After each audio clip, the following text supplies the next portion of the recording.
கடலலை கொஞ்சும் திருச்செந்தூரில் விஸ்வரூபமே வேலையா, பழமுதி சோலை அறுபடை வீடும் புண்ணிய தரிசனம் முருகையா.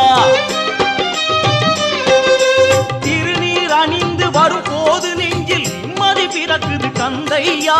சுகனே சிவனார் மகனே உன்னை பாட பாட சுகமாகுதையா. வேல் முருகா அரோகரா அரோகரா வேல் முருகா.